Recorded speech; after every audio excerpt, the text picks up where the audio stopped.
about this for so long. How many times do you have to mention it, bro?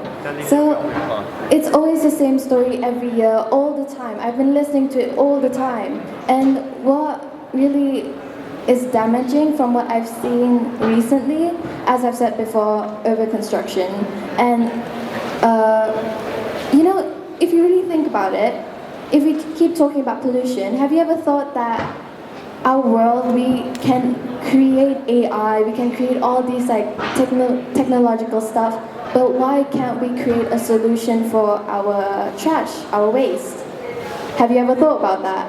And the fact that the people that are leading these conservation projects usually don't have a deeper understanding about what really is happening in our ecosystems. And as I quote unquote say myself,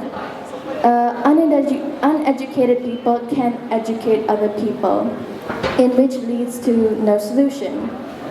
So that's all I have to say for now. So thank you very much, Jess, for the sharing. So maybe to further add on, maybe I go to Annette. So being a student of Nexus International Schools and so-called a very actively engaging youth, and also as well you yourself as a diver, right? So in these regards, how well do you think that the companies and the governments are held accountable for their impacts or policy makings? Okay, which is, wait, let me share. Yeah, so let me repeat. How well do you think the companies and the governments are held accountable for their impacts on the oceans? Would you please mostly share on your understanding and how it goes? I think accountability is one of the biggest things that we lack in terms of marine conservation, because you can have 20 major corporate companies pledge to be sustainable and achieve their net zero carbon aim by 2030, 2040. But if we think about how many pledges are being made, it's under the guise of greenwashing, because so many corporate companies have been found to advertise their sustainability aims in order to increase profit. But then again, it's only used as a front to promote themselves as a company. I think the most prominent ones would be Volkswagen and Toyota had issues of being fined for greenwashing when they lied about their emissions from their vehicles. So probably maybe to make it short, do you agree that, Annette, in other words, we just call it like cakap tak serupa bikin? Yeah. Something like just for the sake of externally, just for the publicity purpose, but rather than internally, the further, how to say, the passion to sustain the things, to promote their commitments towards all this sustainability, which means all just lies behind the scenes. I definitely think so, yeah. Okay, thank you. So, Jess, okay, let us have a question to you. Alright, so, yes, if I'm not mistaken, you are 14 years old, right, today? 15.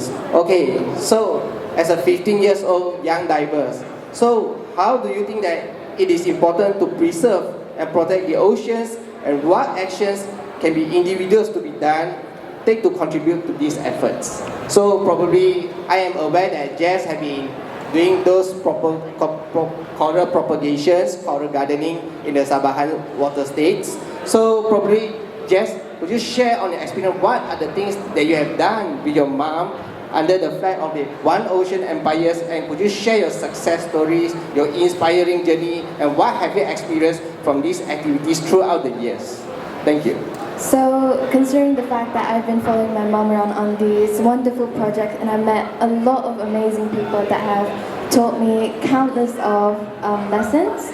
And to me, when I follow these kinds of projects, I really love to engage with the community that is based around locally, since they have the knowledge about where they are living now. And considering the fact that I've been doing coral propagation as well, I quite understand the importance of why marine ecosystems have to be preserved. And one of the main reasons why is because it's such a beautiful place. It's like, when I dive, it's like I'm entering a completely different world. It's so beautiful, it's so pristine. And, okay, I would like to ask you guys a question, or whether to see how you view this topic on. Whenever you see movies about the future, have you ever noticed that they're mostly, the earth is like dead and dry, and it's like full of technology. Have you ever noticed that? There's no oceans, there's no life, and the teenagers now, the students now in my generation and the generation forward, do you want that as your future? Do you want living in like dry wastelands with just technology, scorching hot sun? And in my opinion, I can't accept that, and I would not like my future generation and for me to live in that world.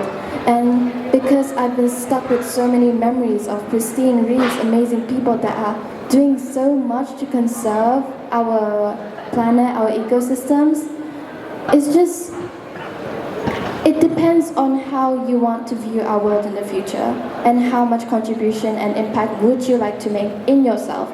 Because I can't tell you to do, oh, you should stop using single-use plastic, you should bring your recycle bag, da, da, da, da, da. It really depends on your personal, how much you want to contribute.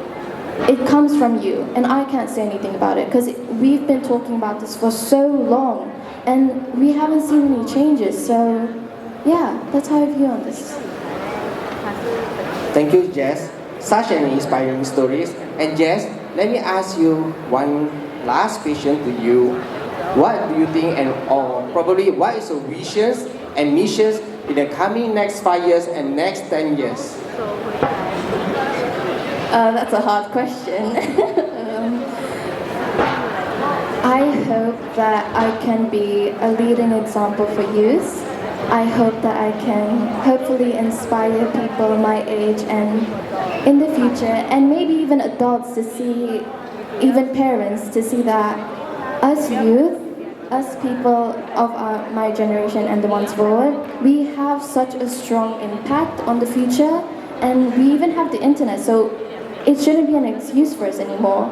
And I just would like to show people that our ecosystems really have an impact on our life, and I hope that everyone can see me as an inspiration to hopefully try to contribute more on sort of protecting and managing our pristine ecosystems that we have today. Okay, yes. So can I conclude that probably this young girl sitting next to me in the coming future, she's probably going to be the Sabahan next Iron Lady in continuing her mama legacy. Do you agree with that? Hopefully. Hopefully, not surely. Not surely. Okay, all right. So let us begin. Continue with you, Annette. So I have a question for you. That okay, what role do you think that education and awareness play in the effective of ocean conservation initiatives? And are we, the Malaysian or probably the global community, are doing enough in these regards? Like I said earlier, I genuinely believe that education is the first stepping stone to raising awareness. And I know personally for people in our generation, we've had like the whole marine conservation, the 3 R's, and saying no to plastic being ingrained from us from like day one in school. So I think definitely Nexus has provided a lot of education in terms of the fact that we have this thing called Global Goals Day, where we utilize the different sustainable development goals developed by the UN. And I think that the education, because we have different activities across the school, and seeing how fun and interactive they make ocean conservation appear to younger learners really creates appeal and generates interest from a young age, which I think is one of the most important things for me personally to have continued the journey, because implementing it from a young age really creates this sense of wanting to help, and then that continues on later in life. So Annette, being having your friends here today, so I have a question, or probably maybe the last question for you, that what is your message to your friends or to our publics or the crowds around here? What is your message, or hopefully the visions or the message you wish to convey to the public, to the global community, in this marine conservation team about? Oh, that's a very big audience.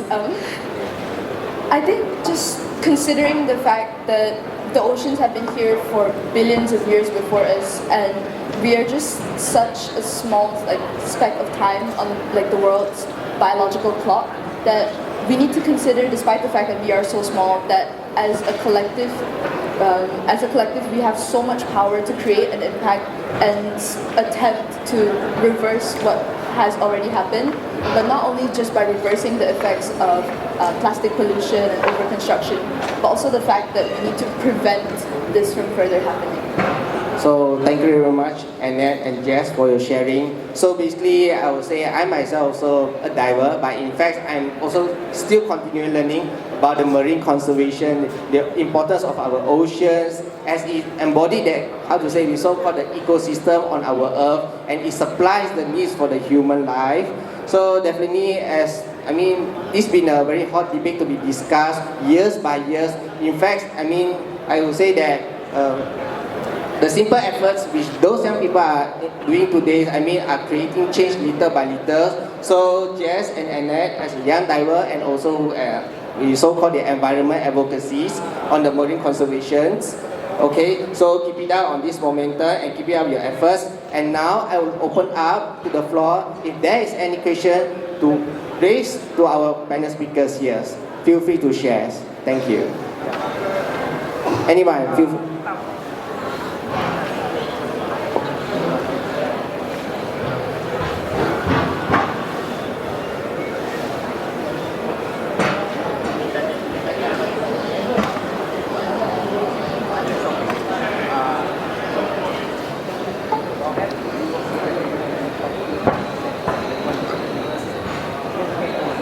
So dear speaker, ready with the questions from the crowd?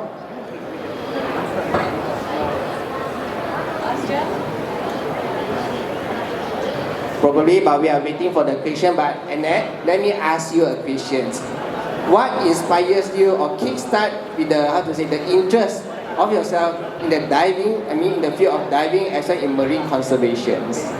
So the interest in diving started with my aunt because she was a diver and she used to show me all this super cool gear that really looked super high tech, like the BCD, the regulator, and it just felt like a whole other world.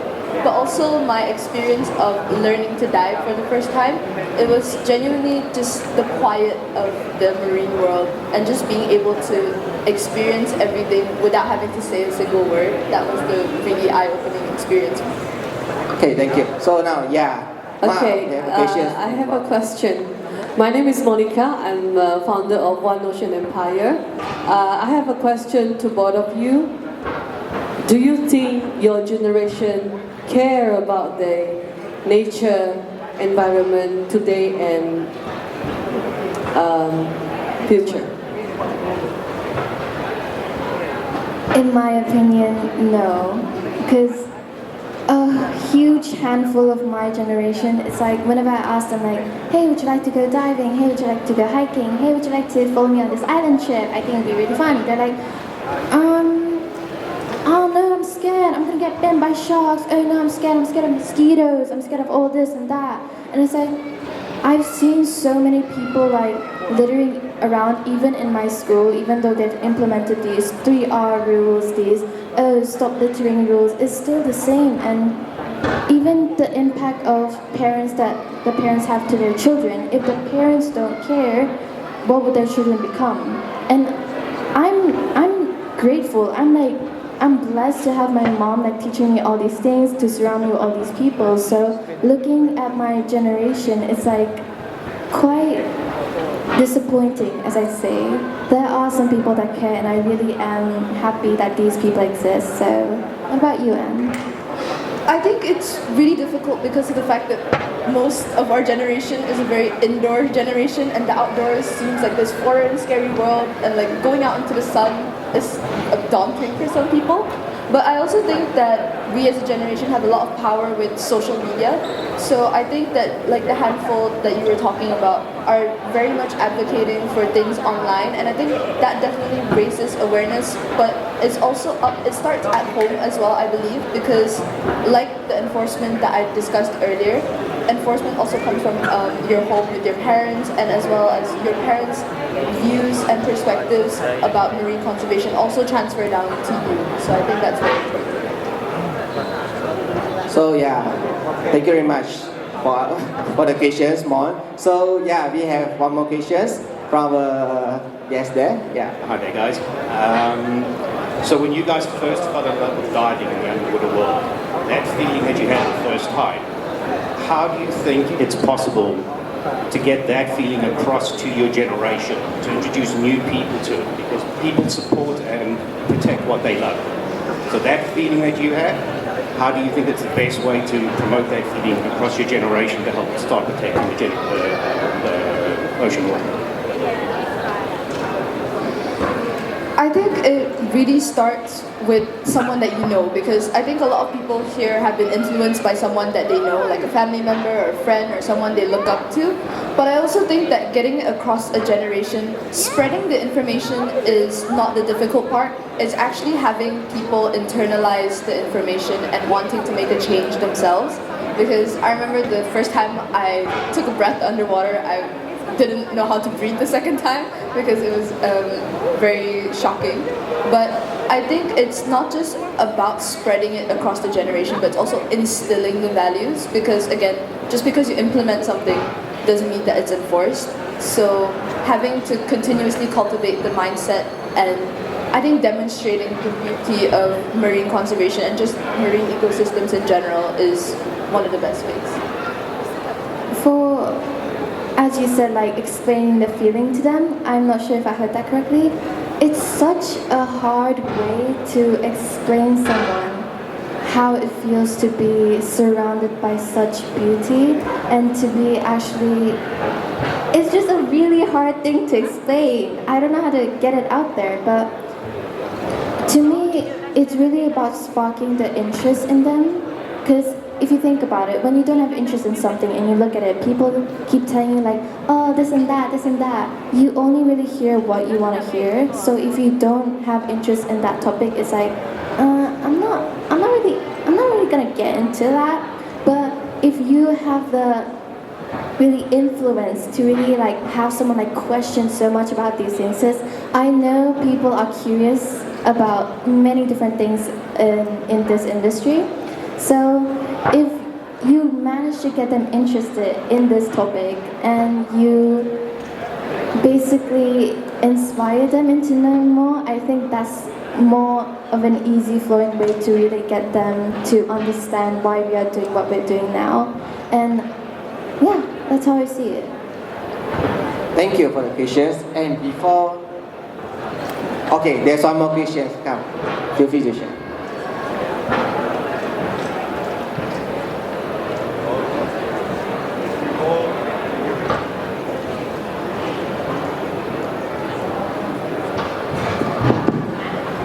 So we've all experienced this kind of climate education from a very young age, as you both talked about.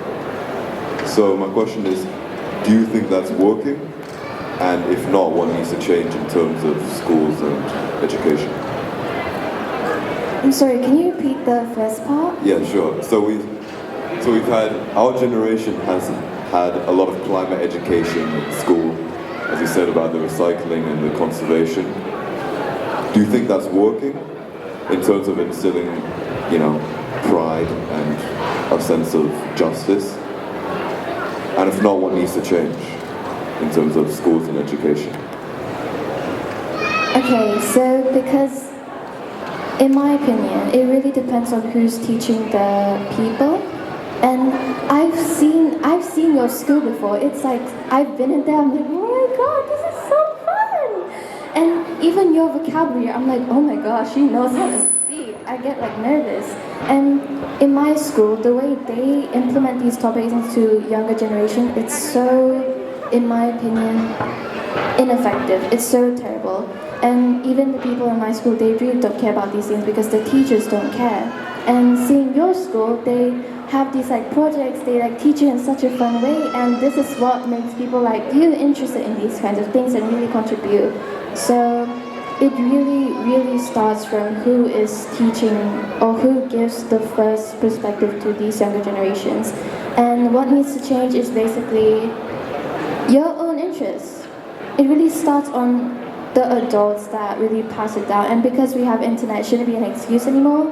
That if you notice that if something about these conservation topics like spike up like in popularity, people get so interested. But the second it dies out, it's like, oh, we don't care about that anymore. So yeah, that's how I see it. Okay, so yes, and I think we are about to time's up. So thank you very much. audience for your One time. more question, please. One more question, is it okay? Or maybe we can let Annette to answer. Okay, sure. Last one. Oh, the question just now? Or? Yeah, by Okay. I think it's somewhat effective, but also to an extent, I think it's become very oversaturated. Like if you have like marine awareness every other week, people are going to see it as more of a chore and end up getting bored by it. Because I know that if you think about, if you tell someone that, oh, we're having this again this week, it really makes it seem as if it's tedious and required of you.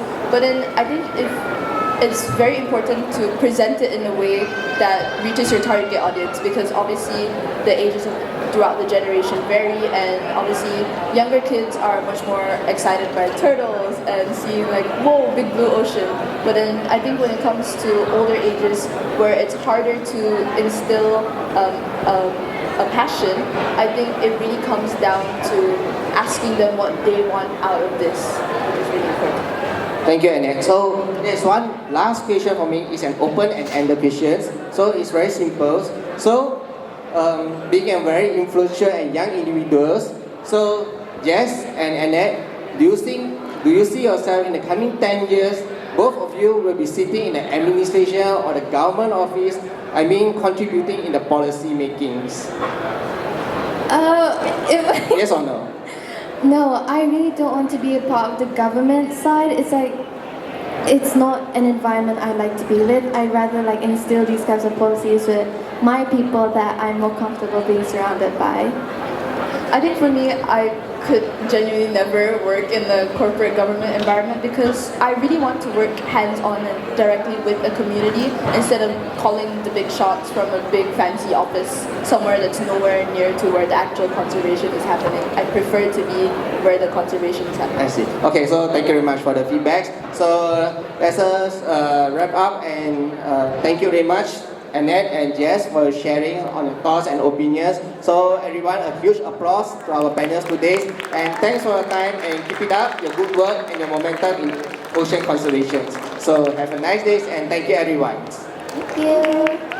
Okay, that was the panel discussion and Youth on Dive Education, the truth about our ocean, brought to you from Bei Zingkang, our moderator, and of course with Jazz, and of course Annette as well, yeah? Alright, so Monica, do you have anything to say? Yeah, as a co-organizer of the Marine Educational Program of MIDE, I think this is the third year back. Yes. But we are so glad to have a full support from Nexus International School. And thank you for all the students to come by before flight off from Kuala Lumpur to Mabul Island for the open water scuba dive courses and some more other courses, advanced courses, stuff like that. So I really hope we get more international school support next year, especially, and we want to announce that we want to call advance invitation to Nexus International School to be part of MIDE next year. And we will open one panel session just specially for Nexus International School in MIDE 2025. Alright, so I hope to see the familiar face for all the participants today, next year. Probably you can share your world, your inspiration story in the blue world in Mabul Island, Sepona, Sabah. Borneo. Thank you so much, Ben. Okay, Monica, in the meanwhile, if you'd like to find your booth, where are you allocated? Okay, we are allocated at just behind me, right behind me, B23. Bear in mind, we are not a scuba diving academy school. Our protected reef are not open for beginner diver, only for dive master and above. But dive master also, we want to see they have done 1,000 dive log and above, then we allowed to dive. So basically we are conservation center, nature conservation center on land and the sea, blue and green. So we are full package. Yeah, please come and you can check out on our website, oneoceanempire.com, see what's happening down there. Thank you. All right, thank you so much, Monica. In the meanwhile, thank you to our panel and to our speakers as well on the opening subject. And we shall be commencing towards the opening ceremony in a few moments from now. So please enjoy the show. The first day, the doors are open as early as 10 a.m. right up to 7 p.m. Stand by Thank you.